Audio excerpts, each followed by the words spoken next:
Hello everybody and welcome back to the Deck and Walk videos. Today we are doing Sagittarius 2, the Nine of Wands. So for me, the Eight of Wands energy was very much about having to make quick decisions and needing to just commit to doing something or not doing it, and not really having very much time to think that out or to think it over. That is definitely how this how this Decan was for me. And I found it to be pleasant though. Like the quick decisions, like whether I decided to go or to not go or to do this or to do that, whatever my quick decision was, seemed to really quite suit me. I had a lot of, there was a night where I needed to make a really fast decision on whether or not to drive into the city and to meet my niece at the mall. And I didn't feel like going, but at the same time, I was like, I should get out of the house, go into the city. Haven't been in the city for a while, for a long time. And I just decided I needed to make a decision really fast, and I decided I was doing it. And I got bundled up, I got into my car, and I drove all the way into the city, and we ended up having a blast. We ended up having a great evening together. So even though the decision needed to be made very quickly, the whatever I chose seemed to be the best thing for me to do. And it wasn't just that one particular event. There was several things that happened throughout this decade where I needed to be fast and make quick decisions. So that was definitely how that energy came through for me. Um, and it was like in so many different levels, like just to kind of go back to it, it was like down to purchasing something or not purchasing something, or calling someone or not calling someone, going out or not going out, cooking this or cooking that. And it was things where like, it was like, cooking, for example, it was like the meat had been out in the fridge for a couple days. It would literally need to be cooked that day, or it was going into the garbage the next day, right? So it was like, do I cook this, or do we continue to go out for supper even though we have meat in the fridge that needs to be cooked? So it was, of course, stay home and cook the food, right, and not spend the money. So it was very fast decisions. That's the best way I can explain it. But like it was good for me. I enjoyed it. As far as being a mutable sign, 100% mutable sign.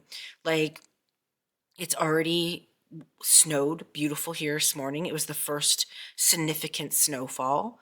And it was lake effect snow. So it was very beautiful and large blizzardy snowflakes, and like just the beautiful, beautiful snow that everybody likes to see, right?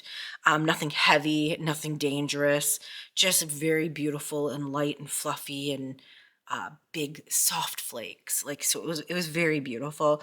So we're starting to get that winter energy in, right? And the funny thing is I still have so many things on my property that are in fall color that have, still have a lot of leaves on them still. So it's that perfect combination of fall like energy still, but like turning into winter, right? Which is what mutable is all about.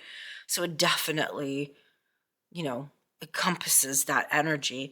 And then, yeah, so let's take a look. We're switching things out. So let's switch things out. We are leaving the Eight of Wands and the Magician. And we are switching for Nine of Wands and the High Priestess.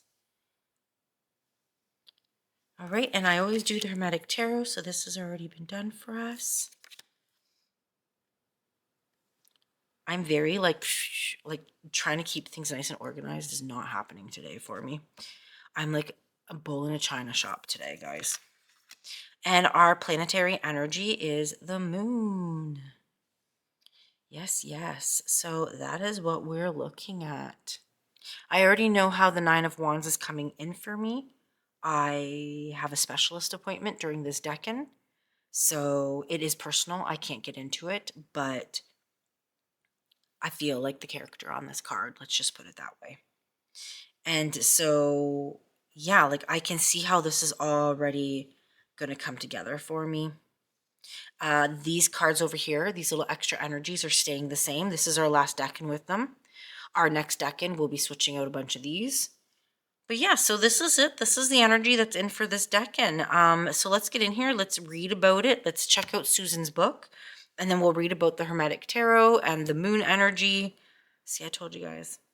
Let's get into Susan's book. So she starts the chapter with, in the last chapter, I introduced some key Sagittarius concepts: the arrow speed, the archer's strength, and the striking of the target as expressed in the 8, 9, and 10 of wands. We now encounter the second of these in the form of a muscular, weary figure who is clearly no stranger to battle. Welcome to the 9 of Wands, also known as the Lord of Strength. Artemis of the silver bow is on the hunt in the wintry sky. The power of the suit of wands reaches its peak. The atmosphere ripples and flexes with arcane lunar fire. Now, exactly what kind of strength are we talking about? In 5 of Wands, Under Pressure, I explored different meanings of the Strength card: physical strength and vitality on one hand, moral fortitude and courage on the other. I think we can also examine the physical and temperamental forms of the strength in the 9 of Wands. On the physical side, there is the strength of the archer, the strength that it takes to string the bow or to pull back a taut bowstring, which in turn dictates how far the arrow shall fly. What about non-physical forms of strength? Human characters have an analog for tensile strength, and that is the quality of resilience. Our wounded warrior in the 9 of Wands has seen many battles in his time. His strength is defined by his experiences. He knows what to anticipate as well as how to adapt. He conveys an air of readiness, even defensiveness, as he knows that hostiles might break out at any moment. In fact, the wands behind him form what Waite says is a palisade, a structure meant to protect one's forces from attack. Crowley, in his own 9 of Wands text, links the resilience of this card to the astrological Decan ruler, the moon. The moon waxes and wanes on a regular cycle, thus Crowley observed change is stability, because changefulness is essential to the 9 of Wands. I've always felt the weariness depicted in the card is only one side of the coin. Something terrible might happen, but equally something wonderful might. The well-prepared mind greets both as an adventure, for this is Jupiter's ruled Sagittarius. And then I'll skip ahead. I believe the 9 of any suits is a magical place. The light of the tree of life gathers in the 9 Sephra, yes, or foundation, as in foundation of reality. While many readers believe the 10 is the ultimate of any suit because of its maximum, I disagree. For me, peak power resides in the 9. In the 10, it overflows and collapses to begin anew. Yezid represents the magical backstage to me. If you can create change in the 9, the blueprint of reality, it will manifest inevitably in the 10, our real world. 9 regards reality, and in doing so, produces it. 9 of Wands, peak power in the realm of ambition and drives. 9 of Cups, peak power in the realm of emotions. 9 of Swords, peak power in the realm of thoughts and conflicts. 9 of Pentacles, the peak power in the realm of material resources. She then goes on to say, for me, the 9 of Swords has certainly been a character developing card, one brave thing at a time. In the Lord of Strength, it is not the kind of strength that just sits around. It is the kind of strength you need to meet challenging situations which inevitably rise despite your firmest convictions that they won't. While the 8 of Wands has brought packages and messages to my doorstep, the 9 of Wands typically sends me out to be the messenger, the visitor, the guest. It often shows up for long drives, the kind that leaves your back sore and your eyes straining. I once got it for a particular boring process of passport renewal. It shows up for the internal journeys, meditation, active imagination, shamanic journeying. Very often, though, I find it a signifier for the last big push on something. The night before the product launch, the furious cooking before the holiday meal, the last piles of paperwork to refinance the mortgage, the finishing touches on tomorrow's big presentation. Unlike the Seven of Wands, whose effortful nature can be something of a sustained and discouraging uphill battle, the Nine sees the light at the end of the tunnel, the bullseye at the center of the target, and it exerts itself all the harder. When you draw the Nine of Wands, you may find yourself being tested to what seems like your limits. Stay flexible and know that you have the capacity to handle whatever it is. Use past experiences to inform future choices, and be assured, in retrospect, the journey will prove to have been worthwhile. And then, as usual, she closes out with a poem. So yeah, that is what we have coming forward. It's crazy that she mentioned about like the cooking of meals and stuff like that, because right now we are in we're just after the American Thanksgiving going into Christmas, where like this is where all the holiday stuff starts. The parties, to get-togethers, everything, right?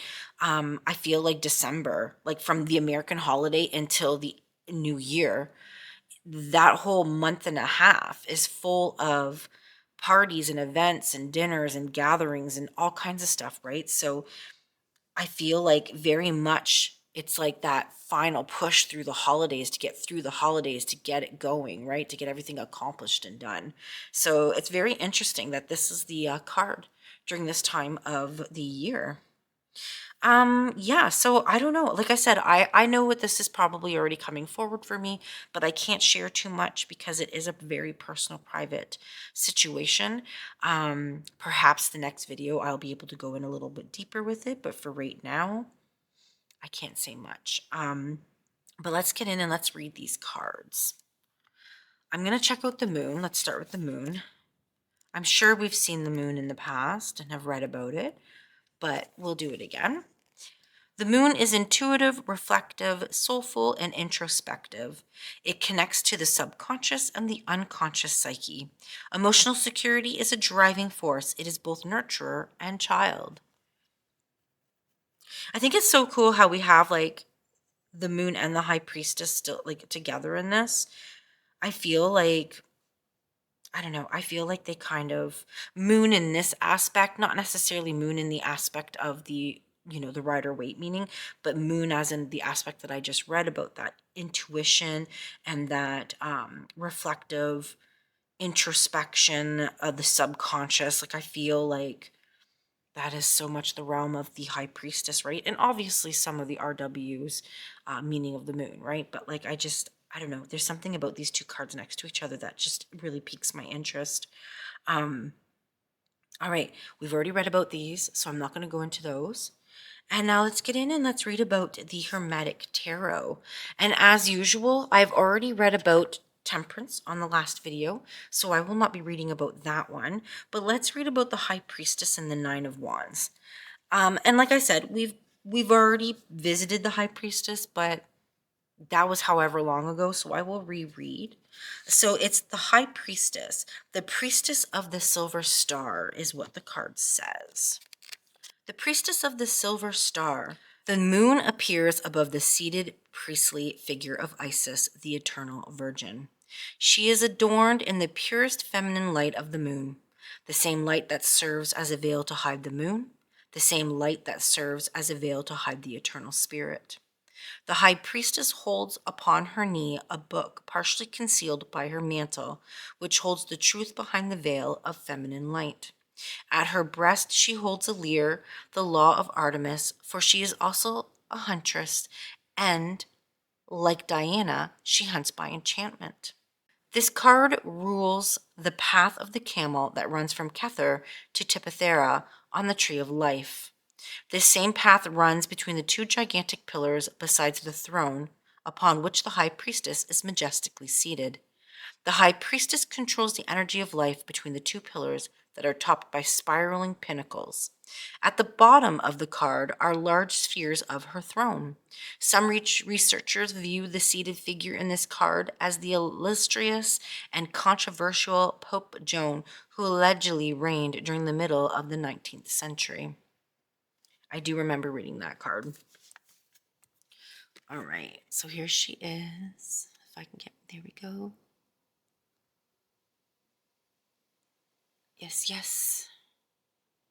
Interesting how she's sitting on a pile of books, eh? Or what to me looks like a pile of books. It might not be, but that's the feeling I get from it. All right, and then let's read about the Nine of Wands. Okay, so Nine of Wands, Lord of Great Strength. 8 crossed wands are seen behind one uprighted wand. The top of the wands are decorated with bird skulls, arrowheads, suns, and flowers. The suns imply the great strength of this card. The bottom of the wands include hooks, discs, arrows, feathers, and serpents. Above and below the wands appear the symbol of Sagittarius. Very interesting. All right, so let's get a focus here.